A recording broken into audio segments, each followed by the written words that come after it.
Good evening.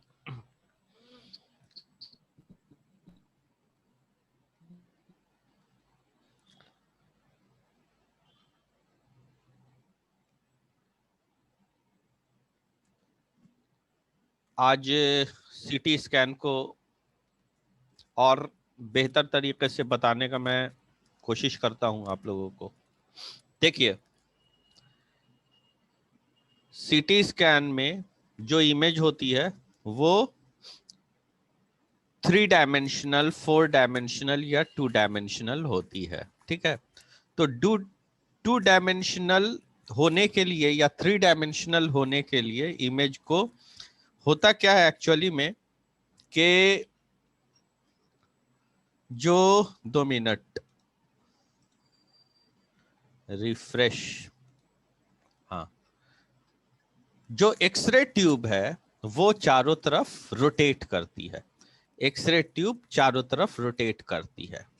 अगर Gentry है तो उसके अंदर मैंने पहले भी बताया था कि वो एक्सरे ट्यूब चारों तरफ रोटेट करेगी, वो सब तरफ रोटेट करेगी, है ना। वो रोटेशन उसमें जारी रहता है। और ये इसका जो पर्पस होता है स्कैन करने का, ठीक है ना। ये एक स्कैनर है। सीटी स्कैनर क्या है? एक स्कैनर है। ये एक तरह का कैमरा हो गया जो इंटरनल इमेज को लेने की कोशिश कर रहा है। लेकिन ये जो इमेज का जो कलेक्शन होता है, जैसा कि मैंने पिछले क्लास में बताया कि वो डिटेक्टर्स में होता है। और पेशेंट अगर बेड पे लेटा हुआ है अंदर में, तो ये एक्सरे ट्यूब अपने अंदर से एक फैन बीम अगर निकाल रहा है तो ये इतने दूर के डिटेक्टर को ये इमेज को देगा। यहां पर जितने भी डिटेक्टर होंगे वो इमेज को प्राप्त करेंगे। एक्सरे में एक्चुअली होता क्या है कि एक्सरे जब आप करते हैं तो कोई बंदा अगर खड़ा हुआ है, ठीक है, जैसे यहां पे एक आदमी खड़ा है, ठीक, पोजीशन किए हुआ है, ठीक है ना, ये खड़ा हुआ है।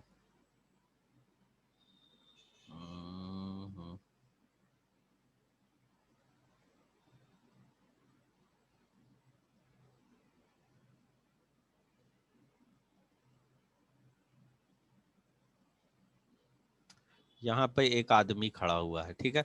तो हम करते क्या है कि इसके ऊपर रेडिएशन को देते हैं एक सोर्स से, यानी कि एक्सरे से, ठीक। और एक्सरे जब इसके बॉडी पर जितना दूर पड़ता है तो उसका जो शैडो है वो अपीयर होता है एक फिल्म पे, जिसको हम लोग एक्सरे फिल्म कहते हैं, है ना। जिसको हम लोग एक्सरे फिल्म कहते हैं या डिटेक्टर से, ठीक है। तो ये जो फिल्म के अंदर गया ये इसका शैडो हुआ। इसलिए रेडियोग्राफ का दूसरा नाम शैडोग्राफ भी है ना। अनदर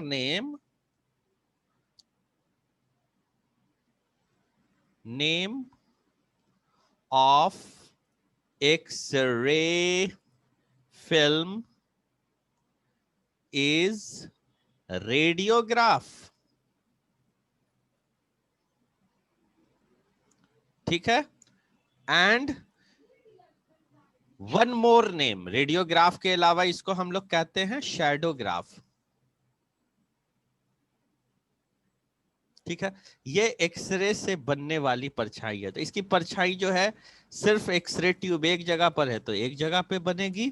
उसी चीज को यहाँ पर एक फोटो के माध्यम से बताया जा रहा है कि देखिए यहाँ पे सोर्स कौन है, ये बल्ब है ना। और ये बल्ब अगर सामने में है तो इस लेडी की जो खड़ी हुई है इसकी परछाई, इसकी जो परछाई है सिर्फ एक साइड वॉल पे बन रही है। अगर मान लेते हैं कि यहाँ पे बल्ब नहीं है तो मेरे को कौन सिंगल डायमेंशन इमेज मिली, है ना। लेकिन अगर ये इसके अलावा किसका उतना माइक्रोफोन खट खट खट खट कर रहा है, म्यूट ऑल। इसके अलावा अगर ये एक बल्ब और है यहाँ पे, एक बल्ब यहाँ पे और है, और इससे जो रोशनी जा रही है तो इसका एक तो एक परछाई यहाँ पे बन रही है और एक लैटरल साइड की परछाई यहाँ पे बन रही है, तो हम 2 डायमेंशनल इमेज को प्राप्त कर ले रहे हैं, एक इस वॉल पे और एक इस वॉल पे। यही कॉन्सेप्ट, इसी कॉन्सेप्ट पे सीटी स्कैन काम करता है। ये बल्ब को अगर तेजी से नचा दिया जाए तो इसके ये जो दोनों वॉल है, या इसके अगर बल्ब एक यहां पे लगा दिया जाए तो एक वॉल इस साइड भी है, तो उस पर भी उसके इस साइड का, है ना, दूसरे किनारे का जो है इमेज बनेगा। एक लैटरल इमेज इस साइड बनेगा, एक इस साइड बनेगा, एक साइड राइट लैटरल बनेगा, दूसरे साइड लेफ्ट लैटरल बनेगा, है ना। एक साइड एंटेरियर बनेगा, एक साइड पोस्टेरियर बनेगा। तो चारों तरफ अगर 4 वॉल लगा के चारों तरफ से लाइट ऐसा हिसाब से दिया जाए तो हम 4 शैडो अगर प्राप्त करते हैं तो वो उसका 4 डायमेंशनल होगा। और उसको मर्ज करके एक सिंगल फिल्म में ला करके दिखा देते हैं तो आपको 4D इमेज तैयार हो जाती है। तो एक्चुअली में क्या हो रहा है कि ये अगर मान लेते हैं कि सिंगल ही बल्ब है और इसको नचा दिया जाए तेजी से, तो तेजी से जब नाचेगा तो परछाई यहां पे भी बनाता रहेगा और यहां पे भी बनाता रहेगा। बात समझ में आ गई? यही कारण है कि सीटी स्कैन जो है लगातार रोटेट करता है पेशेंट के बॉडी पर और हम 2D या 3D इमेज प्राप्त कर लेते हैं। तो ये कितना अच्छा, कितने अच्छे मेथड से इसको समझाया गया है कि ये देखिए 2 डायमेंशन का मतलब क्या हुआ? 2 डायमेंशन का मतलब हुआ जैसे कोई चीज है, जैसे ये है, मेरे पास एक डायरी है, मैं आपके सामने शो कर रहा हूं, तो आप इसका कौन सा डायमेंशन देख रहे हैं? सिंगल डायमेंशन देख रहे हैं, ठीक है। लेकिन हम थोड़ा सा इसको ऐसा कर देते हैं, तब आप इसका 2 डायमेंशन देख रहे हैं, एक इस साइड का डायमेंशन और एक इस साइड का डायमेंशन। तो जब आप 2 डायमेंशनल इमेज चाहेंगे या 3 डायमेंशनल इमेज चाहेंगे तो हमको एक्सरे ट्यूब को रोटेट करना पड़ता है। ये बेसिक प्रिंसिपल है सीटी स्कैन का, जो है ये बेसिक प्रिंसिपल है, ठीक है ना। अब आते हैं, देखिए यहां पर लिखा हुआ क्या है कि अगर हम लोग एक कॉन्वेंशनल एक्सरे इमेज की बात करते हैं, ठीक है, तो बेसिकली ए शैडो, वहां पर कितना शैडो बना भाई? तो सिर्फ एक शैडो बन रहा है, एक शैडो ग्राफ बन रहा है, सिंगल। और हम बता रहे थे ना कि सीटी स्कैन कुछ नहीं है, उसी को मॉडिफाई कर दिया गया। अब जैसे साइकिल की बात करते हैं, साइकिल है ना, साइकिल है, उसमें चक्का लगा रहता है, ठीक है, चक्का लगा रहता है, यहाँ पे भी चक्का रहता है, लेकिन इसमें एक चीज बहुत गड़बड़ है कि आपको पैर मारना पड़ता है, पैडल लगी रहती है, चेन रहता है, ठीक है। इसी को थोड़ा सा मॉडिफाई कर दिया, इसमें इंजन लगा दिया, है ना, और इसमें साइलेंसर लग गया, तो ये बाइक बन गई नहीं। लेकिन बैलेंस करने का जो तरीका होता है वो क्या है? सेम टू सेम है। तो एक्चुअली में यही चीज है कि एक्सरे मशीन को थोड़ा ज्यादा मॉडिफाई करेंगे, एक्सरे मशीन को मॉडिफाई करेंगे और उससे हम अगर टोमोग्राफी की इमेज, स्लाइस में इमेज 2D या 3D या 4D इमेज जैसी प्राप्त कर सके, तो उस कंडीशन में एक्सरे मशीन का नाम बदल करके कंप्यूटराइज्ड टोमोग्राफी हो जाता है, ठीक है।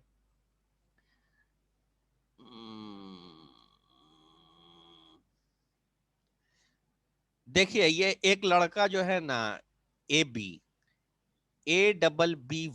एबी, एक मछली पूरे तालाब को गंदा कर देती है, ठीक है ना।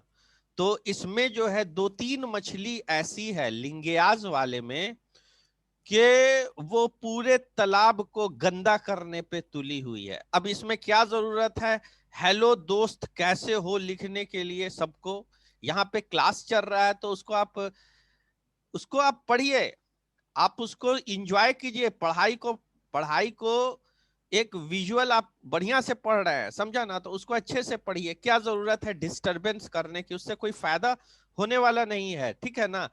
अच्छा, आप लोग कितने जुटे हैं?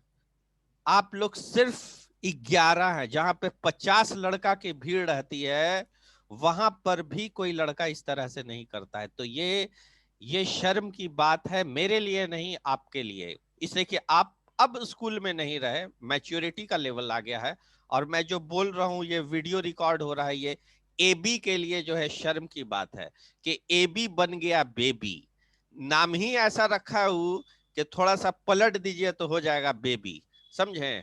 और अटेंडेंस बनेगा क्या खाक, जो अटेंडेंस बनता है, जैसे कि इसमें बहुत सारे स्टूडेंट हैं, ठीक समझा, वो सारा स्टूडेंट जो है उसमें एक ABHI है, ठीक है, वो लड़का है तो उसका नाम तो सही सही होना चाहिए ना अटेंडेंस होने के वक्त, ठीक है।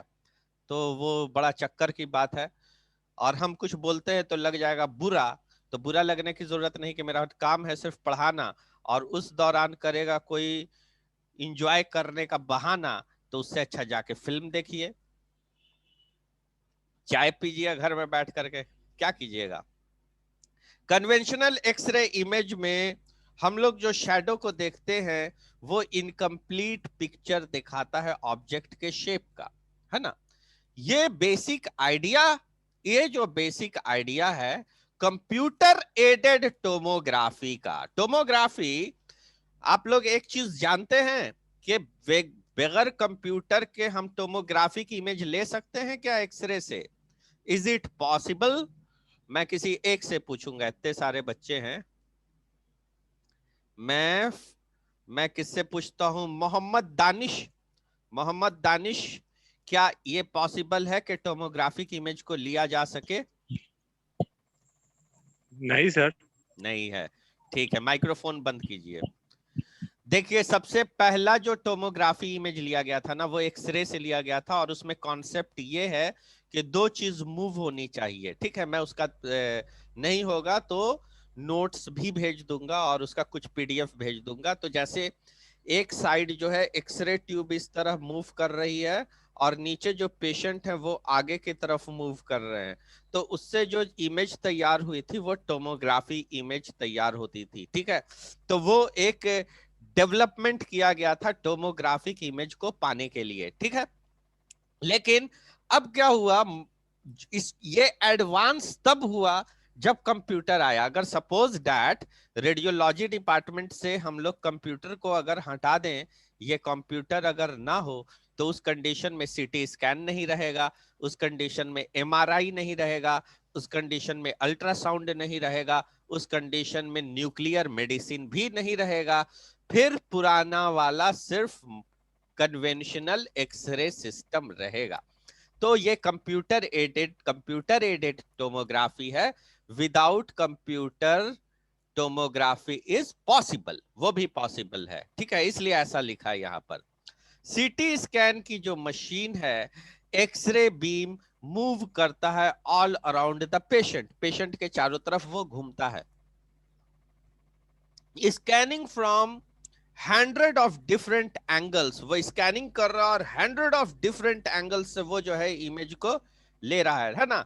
ये एक्सरे ट्यूब 100 बना रहा है, यहां से एक कोन बन रहा है, तो यहां से एक अनदर कोन बन रहा है, यहां से अलग कोन बन रहा है, तो ये 100 से ये इमेज को अलग अलग जगह से फोटो खींचता जा रहा है। अब मान लीजिए कि मेरे पास एक कप है ये, ठीक है।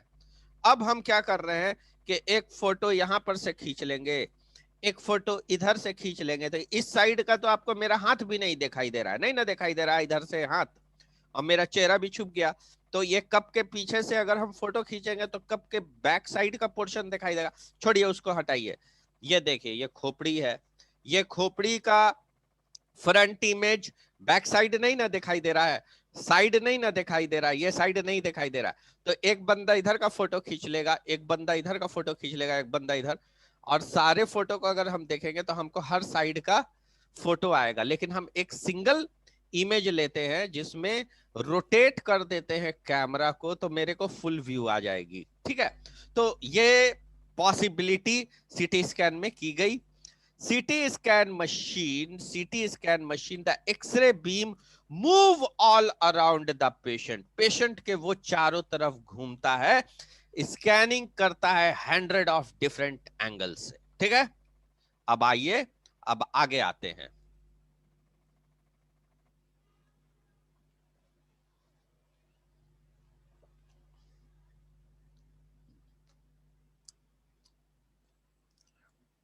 यहां पर एक छोटी सी हिस्ट्री को है जिसको जानना बहुत ज्यादा जरूरी है। कि इसका जो डिजाइनिंग है गॉडफ्रे एच हाउंसफील्ड साहब ने किया था।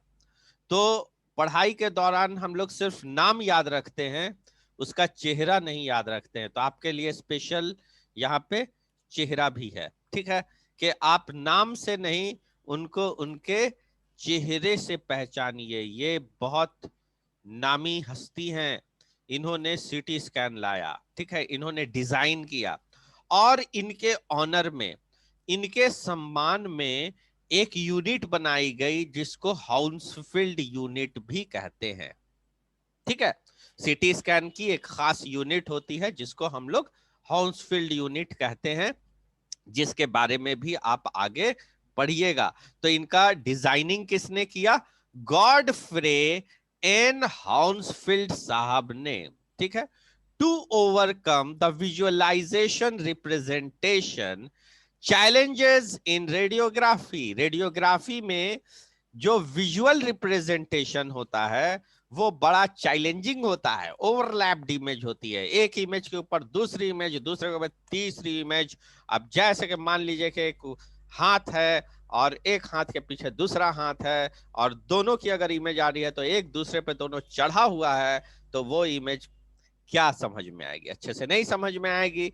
तो ये बड़ा चैलेंजिंग रेडियोग्राफी थी। तो challenge in radiography, conventional tomography by collimating x ray beam. Conventional tomography में क्या किया गया? कॉलिमेटिंग किया गया एक्सरे बीम को, एक कॉलिमेटिंग किया गया एक्सरे बीम को। कॉलिमेटिंग का अर्थ क्या होता है? आप जान लीजिए कि अगर मान लीजिए कि एक एक्सरे ट्यूब है, ठीक है, मैंने पढ़ाया था, आप लोग भूल गए होंगे निश्चित रूप से, या आप लोग कॉलेज भी आए थे तो मैंने बताया था। अगर हम बना रहे हैं, कोई बता दे उतना दौरान, तो हम समझ जाएंगे कि नहीं इसको याद है, ठीक है। ये मान लीजिए एक एक्सरे ट्यूब है, ऊपर में क्या है? एक्सरे ट्यूब, ठीक। इसका आप देख रहे हैं फ्रंट पोर्शन, ये क्या देख रहे हैं? Front portion. लेकिन इसमें क्या होता है ना, नॉब होता है, इसमें क्या होता है? नॉब होता है, एक नॉब यहाँ पे और एक नॉब यहाँ पे। ये हम एक्सरे का बता रहे हैं, ये कॉलिमेशन क्या होता है, ठीक है। और यही कॉलिमेटर सीटी स्कैन में भी होता है। सीटी स्कैन में तो दो दो कॉलीमीटर होता है, लेकिन समझिए कॉलीमेशन क्या किया जाता है। इसके अंदर क्या होता है कि ये एक विंडो है, खिड़की है। जैसे कि अगर मान लीजिए कि एक एक्सरे ट्यूब मैं सीधा बनाता हूं, तो यहां पर से ये एक्सरे को निकालता है, ठीक है। तो इसको क्या किया, अगर एक्सरे ट्यूब नीचे है इस तरह, तो मैंने ये नीचे रेडिएशन निकाल रहा है, आपको समझाने के लिए ये नीचे वाला हिस्से को सामने कर दिया, आपके आपके फ्रंट कर दिया, ठीक है। तो उसी चीज को मैंने इस फिगर में किया है, ये वाले फिगर में किया है। और इसमें क्या है कि ये एक्सरे को निकाल रहा है, ठीक है। तो एक्सरे कहां से निकलेगा? इस विंडो से निकलेगा जो यहाँ पे है, ठीक है ना। यहाँ पे जो विंडो है, इससे क्या निकलेगा? एक्सरे निकलेगा।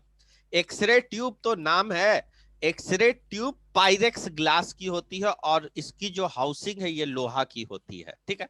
चाहे वो सीटी स्कैन के लिए हो, चाहे वो एक्सरे मशीन का हो, तो ये लोहे की हाउसिंग है, उसके अंदर एक ग्लास का ट्यूब रहता है जो रेडिएशन को निकालता है। जैसे घर में ट्यूब लाइट होती है तो वो लाइट को निकालती है, ठीक। यहां तक तो हो गया मामला खत्म।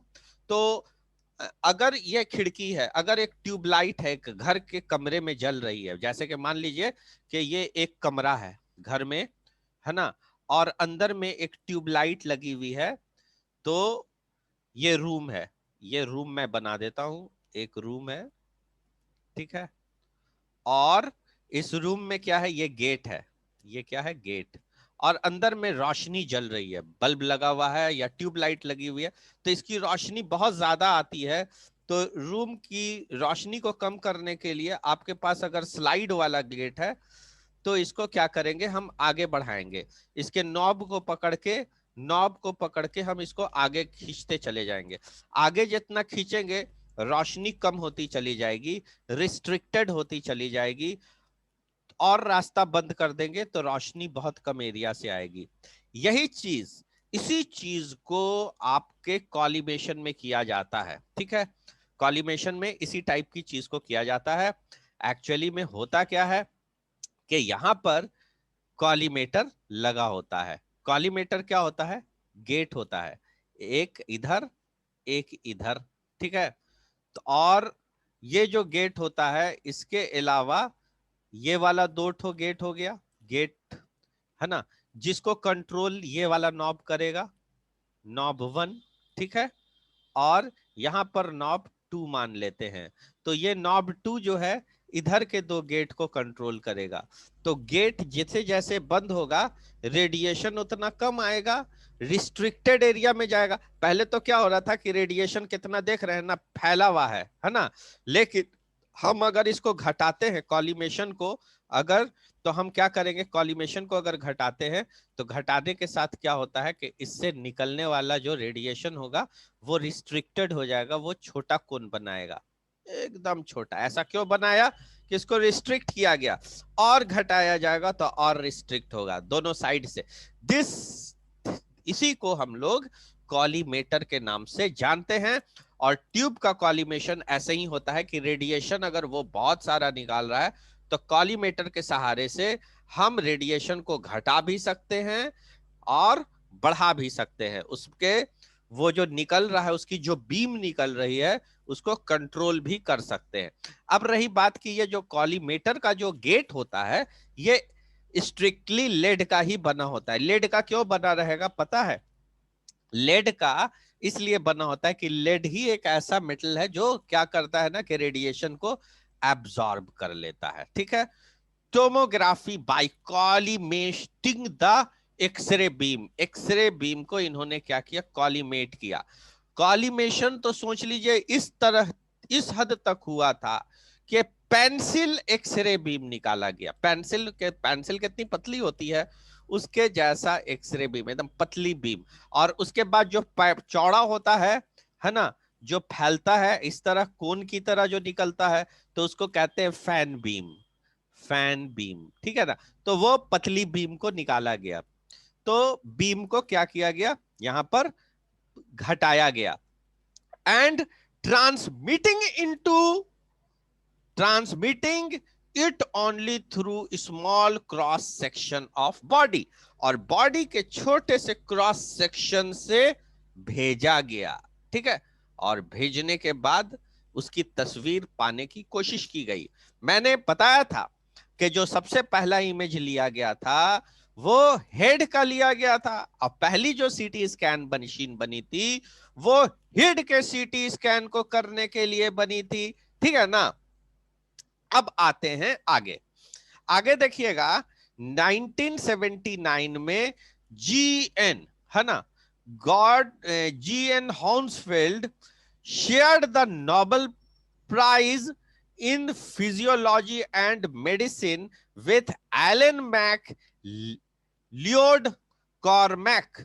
अब देखिए, ये इनके में भी कुछ दम होगा, जो इन्होंने अपना जो नोबेल प्राइज है, इन्होंने इनके साथ क्या किया, शेयर किया।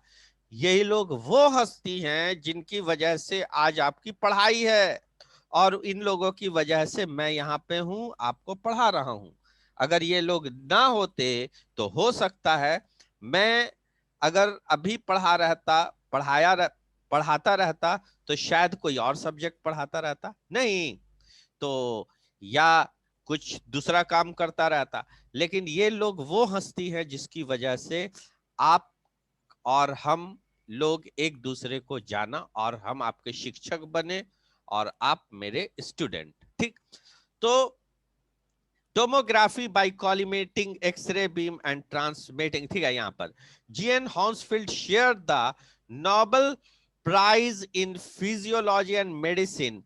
नोबेल प्राइज फिजियोलॉजी और मेडिसिन का जो उनको मिला था, उन्होंने एलन मैक लियोड कॉर्मैक्स के साथ शेयर किया। ठीक है, ये कौन थे? ये एक फिजिक्स के प्रोफेसर थे जिन्होंने डेवलप किया था सॉल्यूशन का, मैथमेटिक्स प्रॉब्लम का, मैथमेटिकल प्रॉब्लम का जो सबसे बड़ा प्रॉब्लम है। इसलिए कि आपकी जो इमेज आ रही है ना, किसी भी स्ट्रक्चर की जो इमेज आ रही है, तो ये छोटे छोटे स्लाइसेस में आ रही है, छोटे छोटे छोटे छोटे स्लाइस। ये मान लीजिए, ये मान लीजिए एक आदमी है, ठीक है। तो आप कैसे पहचानिएगा आदमी है? इसको मैं कान दे देता हूं 2 ठो, ठीक है, और इसको ये, ठीक है। आप समझ लीजिए कि ये कोई आदमी है, ये आदमी है। अब क्या किया गया कि इसका जो है कटिंग की, ये जो है सेक्शनल इमेज प्राप्त हुई। तो यहां पर की जो इमेज है ये हेड के पास की है, तो ये एक छोटा सा इमेज है। फिर ये 2 यहां पर का इमेज है, 3 नोज के पास का इमेज है। अब मान लीजिए कि 3 वाला इधर चला जाए, ये वाला इधर आ जाए, तो इमेज क्या होगी? जैसे तैसे हो जाएगी। और इतना सारा बॉडी का जो ऑर्गन का है, जो ऑर्गन है उनका छोटा छोटा जो स्लाइसेस है, इसको रीअरेंज करने के लिए मैथमेटिक्स की जो जरूरत पड़ी थी, मैंने कल बताया था, उसको हम लोग एल्गोरिदम कहते हैं। तो फिजिक्स के प्रोफेसर ने डेवलप किया सॉल्यूशन को। मैथमेटिकल प्रॉब्लम्स जो आती है इन्वॉल्व्ड इन सिटी, तो ये तो जाहिर सी बात है, अगर ये लाख अपना सोच और विचार इन्होंने दिया, तब इन्होंने अपना मैथमेटिक्स का सहायता किया। लेकिन अगर ये मैथमेटिक्स का सहायता नहीं करते एलन मैक लियोड कॉर्मार्क, तो इनका जो सीटी स्कैन की बात थी वो एक ड्रीम बन के रह जाता। इसलिए कि कुछ काम होता है तो वो टीम वर्क की वजह से होता है, ठीक है ना। तो वो टीम वर्क अगर प्रॉपर ढंग से हो जाए तो वो काम सक्सेसफुल होता है। चलिए अब आते हैं आगे की बात।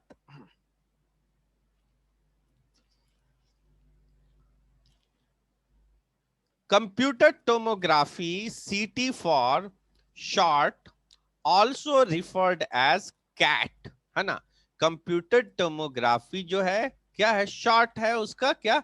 सीटी है। हम लोग जानते हैं ना सीटी स्कैन, जिसको रिफर किया जाता है कैट, है ना। कैट माने ऐसे बिल्ली होता है, लेकिन यहां पर ये एब्रीवेशन है सीएटी, कैट स्कैन। तो सीएटी, सीटी स्कैन बोलिए या कैट स्कैन बोलिए, लेकिन आज के मॉडर्न युग में कैट को पीछे छोड़ते हुए हम लोग आगे निकल गए हैं। अब हम लोग सीटी स्कैन लिखते हैं, ये और पावरफुल बात हो गई, ठीक है। समझ लीजिए कि कैट स्कैन का फुल फॉर्म क्या होता है। तो कैट स्कैन का जो फुल फॉर्म होता है वो होता है computed axial tomography. Computed axial tomography utilize X-ray technology. ये क्या चीज को यूटिलाइज करती है? एक्सरे टेक्नोलॉजी को, और सोफेस्टिकेटेड कंप्यूटर, कंप्यूटर के टेक्निक को भी के क्रिएट कर सके एक इमेज को। और इमेज कैसा होगा? क्रॉस सेक्शनल स्लाइस इमेज होगा, थ्रू द बॉडी, बॉडी के थ्रू वो जाएगा, बॉडी के थ्रू वो जाएगा। अब आते हैं, ये जो टर्म है टोमोग्राफी, इसको समझा जाए। Tomography is a term that refers to the ability to view an anatomic section और slice through the body. Tomography एक टर्म है जो रिफर करती है एक ऐसी कुवत की, एक ऐसी क्षमता की, एक ऐसी एबिलिटी की, जिसके द्वारा हम एनाटॉमी में सेक्शनल देख सके। सेक्शनल या स्लाइस, सेक्शन बोलें या स्लाइस बोलें, थ्रू बॉडी, बॉडी के थ्रू, ठीक है ना। अब मान लीजिए ये खोपड़ी है, या इसको नहीं, मेरा ही देख लीजिए। अब यहां पे अगर, अच्छा इसको ऐसे समझिए, दिस इज ए पोटैटो, ठीक है, पोटैटो। पोटैटो के अंदर एक कीड़ा लग जाता है, भीतर में इसके एक कीड़ा लग जाएगा, अंदर में, सेंटर में, है ना। सेंटर में कीड़ा लग गया, थोड़ा सा यहाँ पे भी कीड़ा लग गया। तो आपको ऊपर से तो देखने में ये पूरा हेल्दी लगेगा, पता ही नहीं चलेगा कि इसमें क्या दिक्कत है। लेकिन यहाँ पर जो ये कीड़ा लगा हुआ है, इसको रोगी कर दिया है। इसमें क्या आ गई? पैथोलॉजी हो गई, है ना। डिजीज हो गई, डिजीज कंडीशन, डिजीज से ये बीमारी से पीड़ित है। और इस आलू को बॉईल करके और उसके बाद समोसा में डाल के खिलाया जाएगा तो वो कीड़ा भी आपके पेट में चला जाएगा। और अगर वो नुकसान करने वाला होगा तो आपको निश्चित रूप से नुकसान भी पहुंचा सकता है, और हो सकता है नहीं भी पहुंचाए। नुकसान करने वाला हो के भी कुछ नहीं करे, उसके पीछे बहुत सारी बातें हैं, मैं बाद में बताऊंगा। लेकिन अभी बात को समझिए, नहीं तो ट्रैक से अलग हो जाएंगे। अब क्या करते हैं कि हमने एट रैंडम क्या किया कि नहीं, मैंने सोचा कि नहीं आलू की चिप्स बनाया जाए, आलू का चिप्स बनाया जाए। तो मैंने आलू को काटना स्टार्ट किया। तो जब मैं आलू को यहाँ पे काटा, वेरी गुड, एक चिप्स निकल के मेरे पास रेडी हो गई।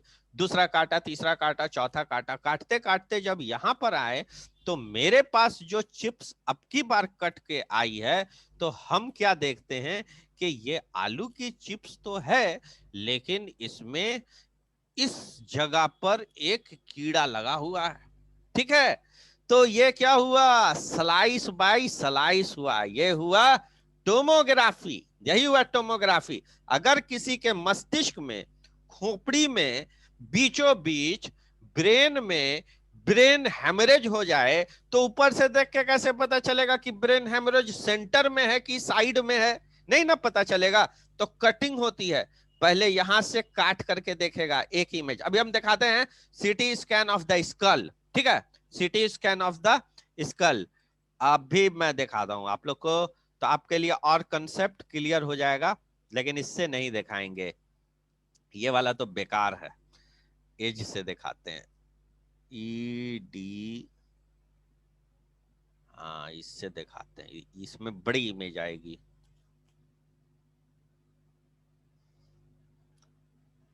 सीटी, हेड सीटी, हेड सीटी लिखते हैं, HEAD CT, ठीक है। अब देखते हैं कैसी इमेज आती है। हमको तो अच्छी इमेज चाहिए कि आपको समझा सकें, ठीक है। चलिए देखिए, आप कभी भी सीटी स्कैन की इमेज कहीं की भी देखिएगा तो ऐसा ही इमेज आएगा कि मल्टीपल इमेज रहेगी, पहले छोटी, फिर उससे बड़ी, फिर उससे बड़ी। इसलिए कि माथा का ये हिस्सा क्या है, छोटा है, तो यहां पर का काटा, यहां पर का कटा, फिर यहां पर का कटा। तो जैसे जैसे वो कटता जाता है वो अंदर का दिखाता चला जाता है, और अंदर में अगर कहीं पे कोई दिक्कत होती है तो वो पता चलता है। आप सिटी स्कैन में जब इमेज देखते हैं तो क्या देखते हैं कि you see multiple image like this, इस तरह की आ रही है ना, बड़ी भी हो जाएगी कुछ देर में। हाँ अब देखिए, आप देखिए जहां पर दिक्कत होगा वो एरिया आपको क्लियर हो जाएगा। जैसे यहाँ पे देखिए, यहाँ पे देखिए, यहाँ पे देखिए, ठीक है ना। तो ये सारे जगह पर यहाँ पर हैमरेज हुआ है, यहाँ पर देख रहे हैं ना वाइट, और लेफ्ट साइड में, ठीक है। तो आप देख रहे हैं कि ऊपर का जो हिस्सा है यह क्लियर है हल्का, ठीक है। फिर यहां से आपको हल्का दिखाई देना स्टार्ट होता है। इधर से अगर हम लोग कंपेयर करते हैं इधर से, अब देखिए यहाँ पर आपको दिखाता है कि यहाँ पर गड़बड़ी आपको पता चल रहा है, ठीक है। फिर यहाँ पर आपको पता चल रहा है, और फिर यहाँ पे आपको पता चल रहा है। तो इस तरह जो है इजिली डिटेक्ट किया जाता है कि कहां से कहां तक एरिया इफेक्टेड है। चलिए अब आते हैं आगे हम लोग, कहां पे मैं बता रहा था। तो ये हुआ भाई स्लाइस की bite through the body. Anatomic sections are most commonly refers axial tomography. तो एनाटॉमिकल सेक्शन जो होता है बॉडी का, उसी को हम लोग सेक्शनल एनाटॉमी कहते हैं। और इसकी पढ़ाई भी अलग होगी, इसकी जो एनाटॉमी होगी, इमेज देख करके अंदर के ऑर्गन को पहचान लेना, उसको हम लोग कहते हैं सेक्शनल एनाटॉमी, ठीक है। यहां पर जो बेसिक प्रिंसिपल दिया हुआ है, ये बेसिक प्रिंसिपल मैंने बताया था, लेकिन it's time to take the attendance first. पहले मैं अटेंडेंस ले लेता हूं फिर शेयर कर देता हूं, ठीक है ना। अटेंडेंस लेने के लिए मुझे करना क्या होगा कि पहले तो स्टॉप शेयर कर देता हूं और स्नैपशॉट ले लें।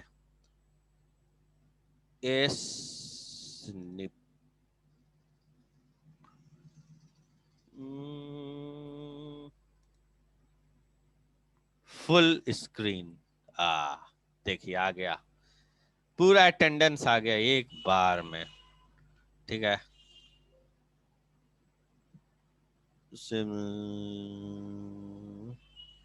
यस, कैप्चर डेस्कटॉप पर डाल देते हैं, सेव। ये हो गया आपका। Minimise, you can't minimise. अच्छा चलिए, इसको मिनिमाइज नहीं कर सकते हैं हम लोग, शेयर कर सकते हैं। आगे आते हैं, शेयर कर देते हैं। ठीक है, अब प्रिंसिपल में आते हैं।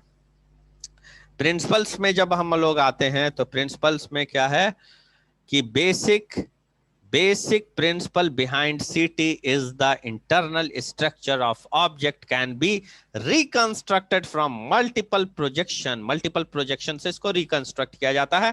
और इसके बारे में मैंने क्या बताया था, जो स्कैनिंग करने वाला जो डाटा है, जिसको हम लोग क्या कहा था कल, रॉ डाटा। कल का मेरा देख लीजिएगा, जो क्लास नहीं किए होंगे वो वीडियो जरूर देख लीजिएगा, इसलिए कि ये देखिए, ऑफलाइन क्लास को कैद नहीं किया जा सकता है, ऑनलाइन क्लास तो कैद भी कर लिया जाता है। क्या ये बात है?